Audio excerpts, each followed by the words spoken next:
Good evening. Good evening. Welcome.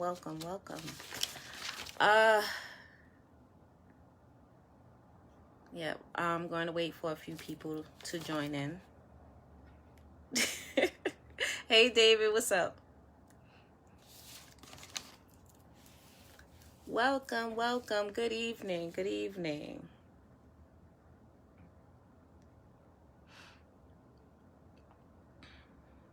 All right. So, for those of you who do not know, I am Kimberly McLaurin, also known as Nuke, executive board member, shop steward, member of Progressive Action. Happy Friday, John. Yes, it is Friday. Yes, it is.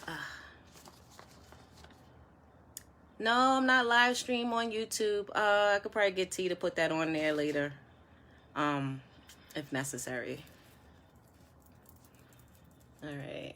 Thank you. You like my earrings? All right. Okay. So we can get started. All right. So basically, going into the e-board meeting, we were handed a few of these. Right? To hand out to the members. So I'm gonna run through the actual, what happened at the executive board meeting today. I know everyone is concerned about, matter of fact, let's talk about the vaccine. Let's start with that. We'll talk about the vaccine. That was covered in today's e-board meeting. So as of Wednesday, which the day before yesterday, 130 Livingston was open. Oh, yes, please feel free to share the live. Let's get this information out to as many of our brothers and sisters as possible. So that's what I was saying. As of Wednesday, the 24th, the vaccine is available at 130 Livingston. So in addition to the Jacob Javits Center, you can go there to get your vaccine. So it's the same procedure where you use the portal, you make an appointment, someone calls you, someone gets in contact with you to establish an appointment date and time. Far as what I'm hearing right now, Livingston is only open to MTA employees, and that's from Wednesday to Sunday. As far as the hours, I'm not really sure, but whoever you speak to when they call you back, they can offer you a slot. I heard their slots up until 7 p.m., but I'm not too clear on that. We should be receiving an email from either the recording secretary or one of the higher ups in the local administration. If you didn't know, you also get paid 2 hours OT to get the vaccine. And right now they're offering the two-shot one, which is from Pfizer. And they're doing upwards of 200 doses a day. So that means 200 people at Livingston will be serviced with the vaccine. So that, just so you guys know that is an option. They are available. You just have to make an appointment. And I heard the appointments are made week by week. So you have a choice between the Javits Center and 130 Livingston. Okay, hold on. Wait, I have some comments. What about PC in the A division because being sent back to the road with no fair warning? What do you mean? Yeah. Okay, let me finish running through that and then we could chat afterwards. All right. So like I said, they're offering the vaccine at 130 Livingston Wednesday through Sunday. You have to go to the team vaccine portal, make an appointment, and then someone's going to contact you and make the arrangements from there. So, and you also get paid 2 hours OT. I'm guessing that's incentive for you to get your vaccination, because we already know the TA is definitely, they're definitely pushing for us to get that. According to President Utano, Local 100, Grand Central will soon be opening as a location to get the vaccine. What else? We're still doing testing, so feel free to go get your testing. We're still finding people that are asymptomatic. So I would encourage everyone to find out their status. Like, that's very important, because we don't want to keep passing it back and forth to one another, because as far as what I'm hearing, some people are catching it more than once. So that's something we have to be considerate of. Hey, Will, what's up? Okay, also, I know people are concerned about the booth closings. So right now, according to the union, they have a campaign going to keep it open.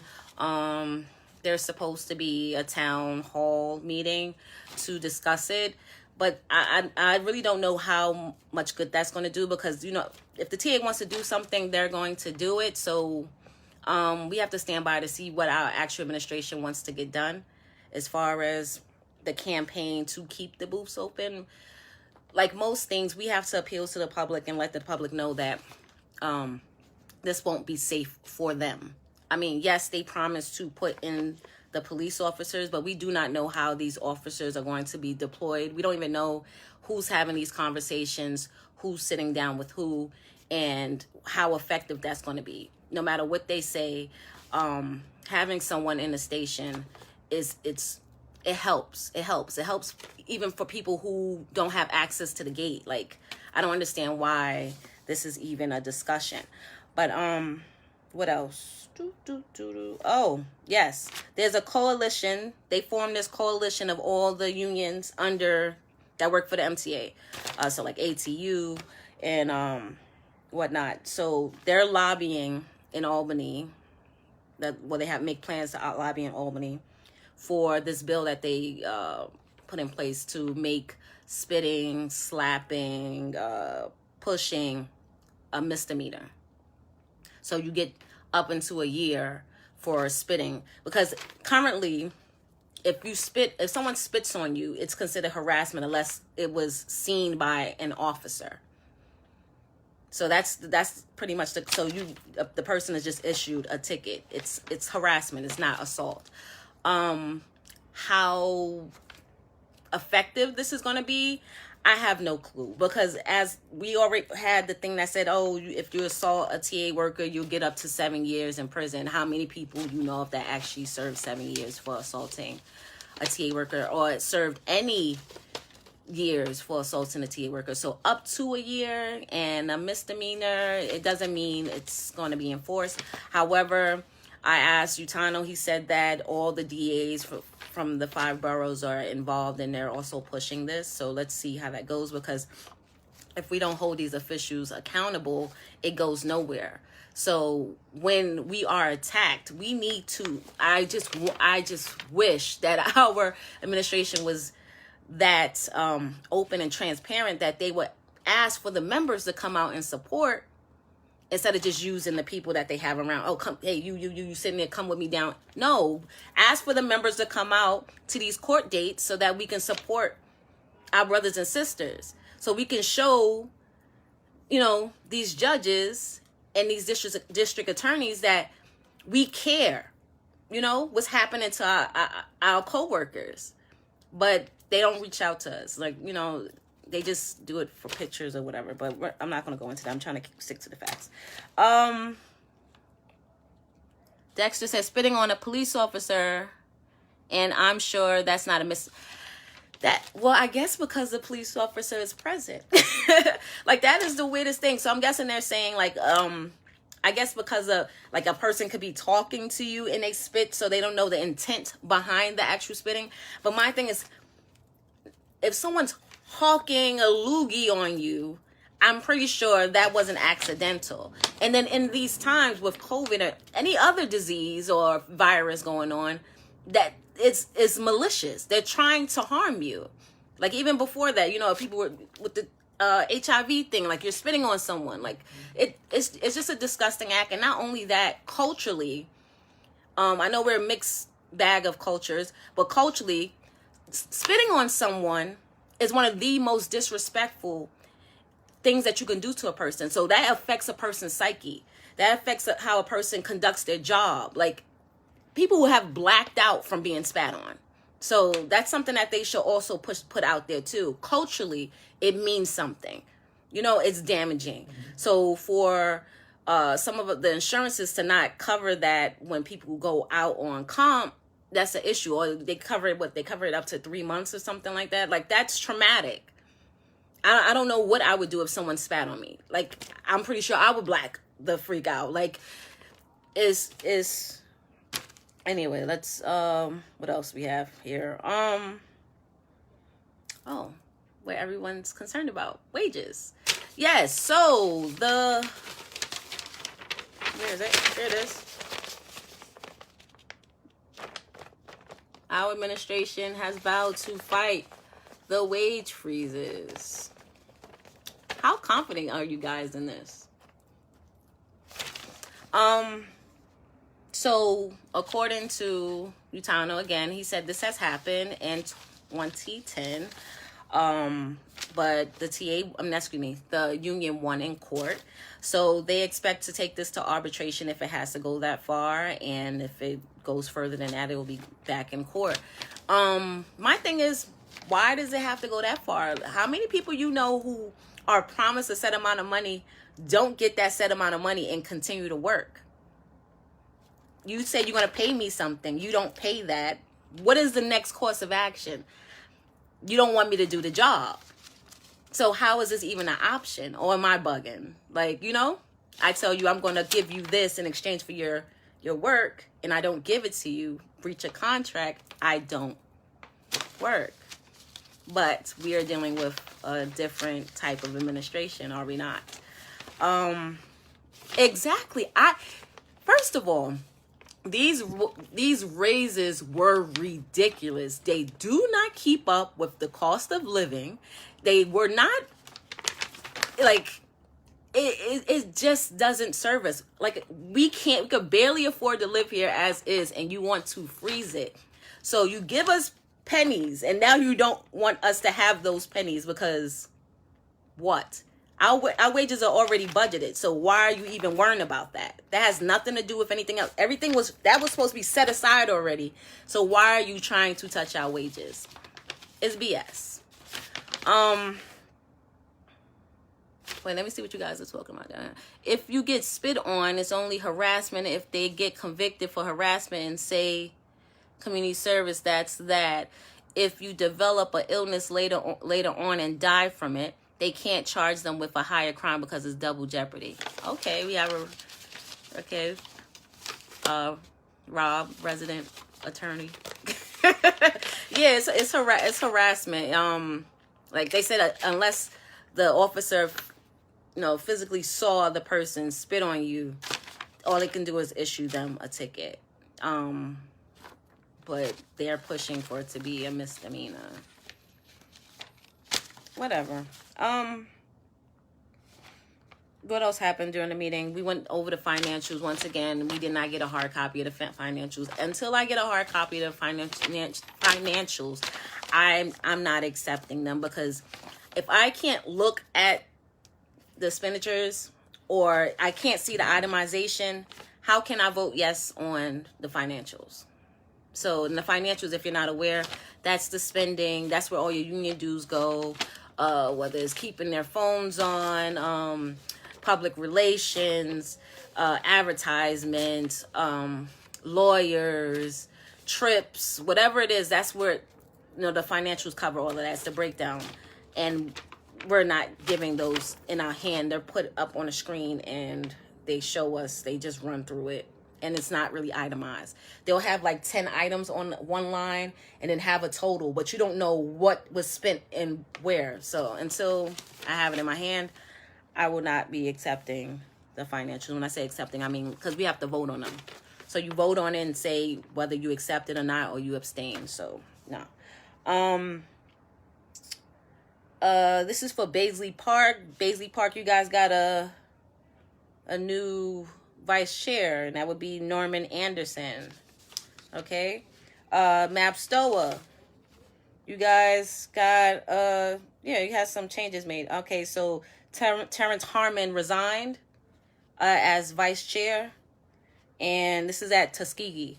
And Albert Laurie took his place. So he's now vice chair, and Gene Martelli is now your chief line steward. So I don't know if you guys know these folks, but I'm sure if you're at Tuskegee, Mapstoa, you know who these people are. So let's see what else happened. All right. Oh, why don't they give the actual report to the e-board? I'm gonna let you figure that out. Why do you think they don't actually give us the report? I have no clue. It makes no sense. They just recently started giving us the minutes. So, and when we have cases that we go over, they want to rush through them, and we barely get to read them. The things that they want to get thrown out for these small technicalities, but the things that they want to push, all of a sudden they're written to perfection, and not they just go through. We already know it's an uphill battle with the e-board. Like I told you guys many times before, they pretty much as a whole vote exactly how the administration wants them to vote.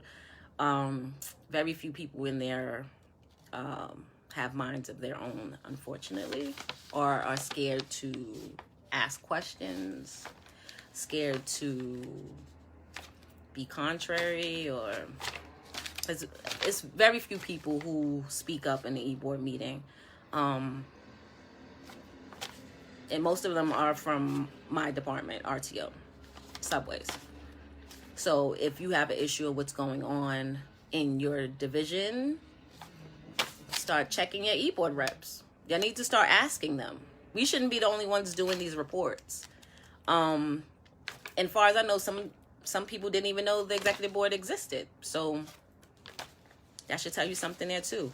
The executive board is supposed to be the main governing body of our union, of our local, and it is not. The main governing body is the president. The president seems to have absolute power because the e-board votes exactly how he wants them to vote. So that's something that we have to keep in mind. Also, I started, there was a revival in the concern or the inquiry in electronic balloting. If you were not aware, we have an election coming up this year. So this is our chance to make the changes that we need to make. However, we know how our paper balloting goes. If you are not aware, I know you feel like, hey, I get all my material, I get these flyers, I get the pamphlets. When it comes down to getting your ballot, you don't get it. There's two mailing methods that the administration uses. One is through the post office. So the post office has your most current address, right? So they use that for all the propaganda, the flyers. When they wanted to push the contract, they made sure you got that at your home. But when it came down to the ballot, you had to look all over the world. You had to call AAA. You had to go back to your mom's house to see if it was there. That's because they use what they have on file for ballots. It's intentional, but it's not illegal, because what we have to do, and I will put the form up after this. I gotta look for it. I will put the form after this. We have to ensure that the union has our proper address. And no, changing your address in the BSC does not guarantee that the union has your proper address. However, which I find very, very strange, is that I ran for office. When you run for office, you have to fill out a form and you enter all that information, your name, your address, and all that. How is my ballot still going to my old department? So I implore every last one of you, my brothers and sisters, please make sure that the union has your current address. This is very important. This is how they stay in office, because we don't have the participation that we should have. Out of 40, what were we, like 44,000? Over 40,000 people, and we have 11,000 people voting is ridiculous. And 11,000 was a lot compared to the years prior. So let's take those steps. It's as simple as filling out a form, faxing it. You can fax it at the job. So if you're going in to sign in, fax that to the union. We need to get your address, I'm tongue-tied today. Your addresses straight. We need to ensure that every last one of you get your ballot.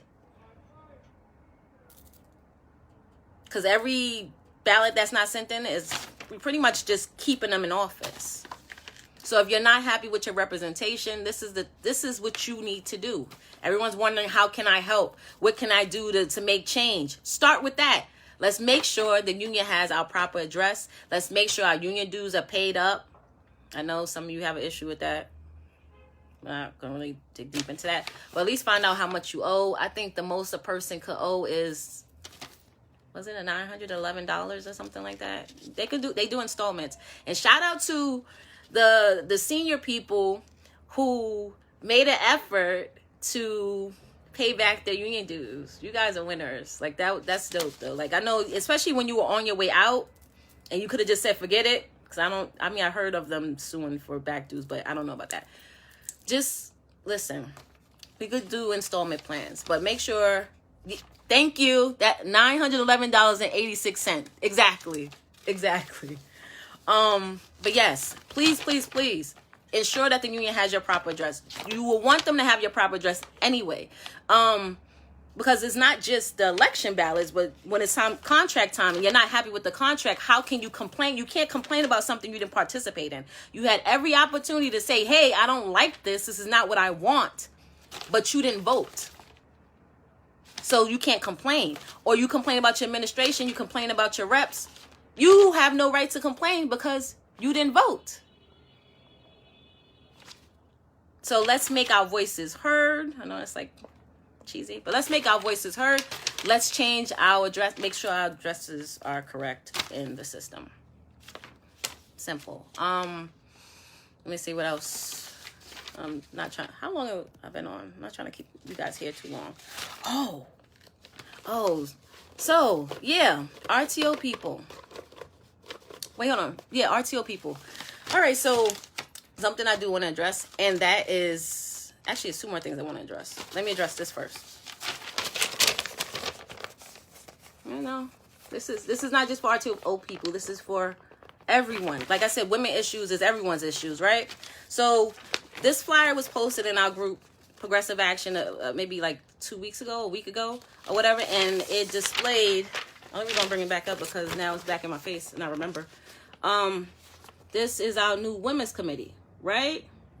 So the issue I have with this, it doesn't really represent the diversity that is, that is the women of the local 100. Most of these women, there's nothing wrong with that because I'm approaching that age. Most of these women seem to be over the age of 40. There's nothing wrong with that. But we have women on this job as young as 19. So shouldn't we have more reps that represent every walk of life? Not only that, if you weren't aware, the divisions with the departments with the most women is stations and RTO, I believe, right? But if you notice, RTO has one rep. That's Dee Dee. Why does RTO have one rep if we have the most women?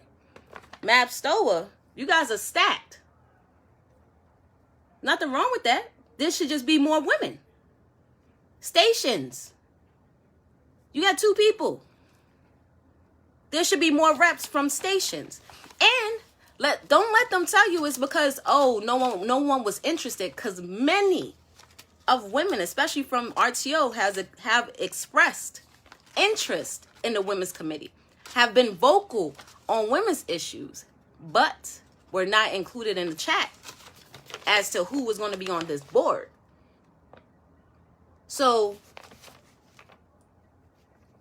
someone said that this is what Richie Davis put together, so that's why it's more reps from Map Stoa. Who has the most women issues in the local?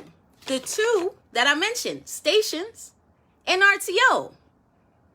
We have the most issues far as accommodation for women, but yet we have minimal representation in the women's committee. Their whole spiel here on this page is mainly about what's going on in RTO. So if you're having a lot of issues in RTO, let's just say subways, because that would cover stations as well. So if you're having the most issues in subway, why wouldn't you make a push to have more representation from subways? This is ridiculous. But that's how our union does. They like to pick from the people that they see. Hey, you, and you, come down here.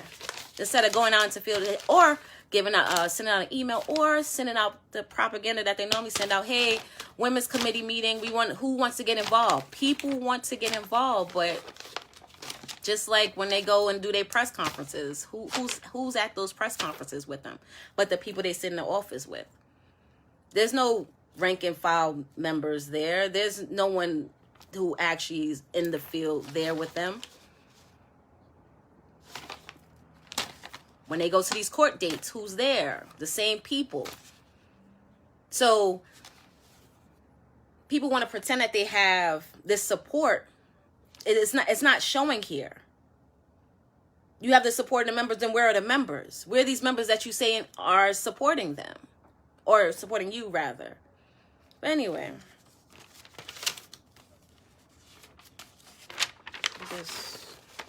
This is just really odd. And it's very strange that the private lines, which is like really like small, has more representation than state representation of stations and RTO. RTO has one rep. One rep. Anyway, moving along. What else? Oh, yeah. So I don't want this to be more like gossip, but it's something that needs to be spoken about. All right. So I have personally laid off of talking about our mean RTO Vice President Eric Logell. However, after the meeting, what would you say? I had a refresher course in his attitude. So, John Ferretti, who's a new member of the E-Board, he's newly elected, he wanted to discuss, he asked all of the RTO reps to come together and have a talk with the VP about what's going on with platform control, because as of Monday, I'm hearing platform control will be no longer. Oh, y'all lost me for a minute, right? Platform control will be no longer, and also what's going on with the F line. So upon asking him being Eric, it completely escalated. But when he was asked as to what was going on with platform control, and John asked him, all right, well, what's going on? Why don't these people know what's happening with their jobs? Where are they going? Where are the restricted people going? Eric's response to that was like pretty much, it wasn't his problem. I don't want to misquote him. What did he say exactly? He said, oh, it's not his job to inform them as to what's going on with their job. It's management's job to inform them as to what's going on with their job. This is the attitude of our vice president, our paid vice president. So we pay money for representation, and we were informed, because the executive board members are also members, paying members, that it's not his responsibility to inform the members as to what's happening with their jobs. And when he was also asked, was he aware that platform control was being dissolved? He said, oh, he knew for weeks. He knew for weeks that it was happening.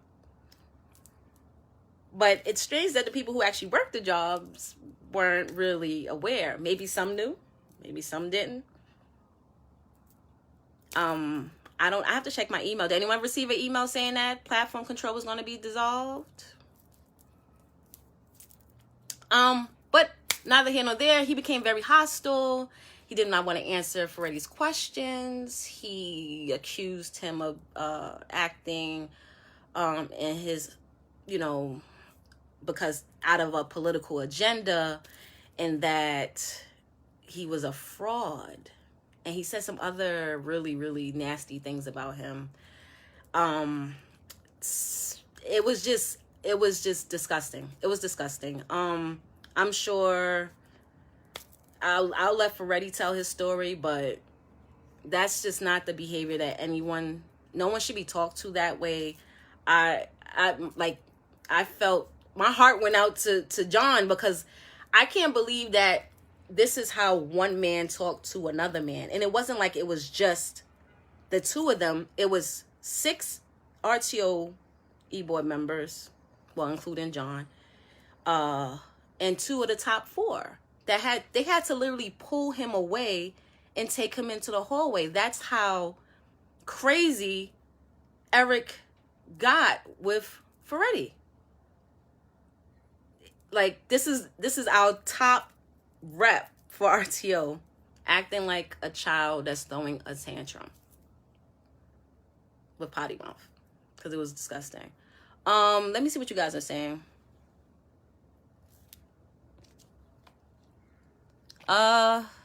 Platform people with restricted jobs at PIC locations are being shifted to PIC locations other than PIC, so I'm going to be sent to Grand Central instead of my PIC Whitehall spot. Exactly. Someone sent me something that I guess after this confrontation at this morning's E-board meeting, Jesse had to put out a statement addressing that. So yeah, I don't know what's going to happen with you guys. That it's just wrong. And like, my thing is transparency, accountability. We're not getting this, and it's unfortunate that it's just unfortunate that this is how the administration talks to the members, especially members who want answers. Because it wasn't, I know that John and Eric have have like this relationship or whatever, like they used to be together, and then Eric came to Progressive Action, and Eric went Stand United or whatever. So but still, that's not how you talk to people at all. Like, I can't even say the things that he said. I mean, if you ask me behind the scenes, maybe I'll tell you, but no, but it was just really, really, I was just shocked. Like, I know he has his, like, people have seen Eric blow up, but this was completely disgusting. It was slanderous. It was embarrassing. Like, it was crazy. Oh, he's been out of control. Like, like, for those who know, I had my run-in with him, but that was something else. That was crazy. And the things he said, it was something that an officer should not say about a member. Like, that can possibly, like, if the wrong person heard that can cause some issues with John's job. Like, why would you do that? And it's just plain slanderous. What? I'm sorry. He said then he started jumping up and down, screaming, "Gosh darn it, gosh darn it, gosh darn it," like Herman Musk. That is not nice. He needs to go. Well, listen. Once again, the members have to speak up, because it's going too far. It's going too far. There's a lot of unnecessary changes that's happening in our department, and not for the better. We're sinking. I don't know if it's because he knows there's a strong possibility he won't be reelected. Maybe he's he's sinking the ship before he leave. There's rumors that he's going to a different department. There's rumors that he might take the TSS position or whatever. I don't know. Like I said, rumors. But if you need help, reach out for that help. If you're sinking, you're sinking. There's people who want to help you. There's no way any of us, and I'm talking about especially Progressive Action, we're not going to help our department. Like, forget you as a person. This is about our department. It's about our jobs. It's about our money. It's about our livelihood. We want it to work. We don't want him to fail. Because if he fails, our department fails. So all this personal stuff and him constantly thinking things are politics, that's his personal issues. It's not about him. It's about RTO. And that's what he needs to understand. But well, I'm not repeating that.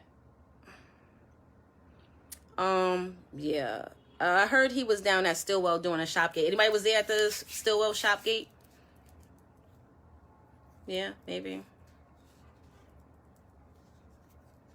Oh.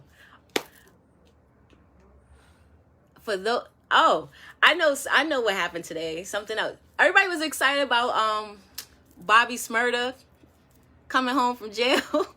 But guess who's back on the property? Guess who's back on the property? Healthy. That would be Tremel. So go look for him at Stillwell. Go say what's up. I don't know if it was a secret or not, but I already took, the cat's out the bag now. But yeah, please share this live. It's, the e-board report. I'll be back next month. I'll be back before then talking about some other stuff, but for the e-board report, I'll be back next month for Marches. Any questions, feel free to inbox me or any the Progressive Action team members. What else? Oh, yes. Like, again, I'm have to reiterate this. Please, please, please, please, please. Make sure your addresses are correct with the union. If you do not, you will have the same issue you had the last time with your ballot. Then you call AAA. They send it to you after the election's over. You call AAA. They send you somebody else's ballot, which happened to me before.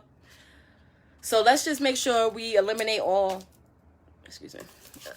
like extra problems. Let's tighten up. We got to tighten up as a team. We got to tighten up as a union. That's just not my department. That's all departments. We all have to tighten up. We are together. Stop letting them divide us. We're all, it's a network. My job affects station jobs affect mine. Subway jobs affect surface jobs, because if we out of service and y'all got extra money, and then vice versa. So let's keep it together, all right? Let's keep it together. Track workers, we already, listen, MOW, we all go hand in hand. Subway stations, MOW. So stop acting like you're your own little island, because you're not. We're all together.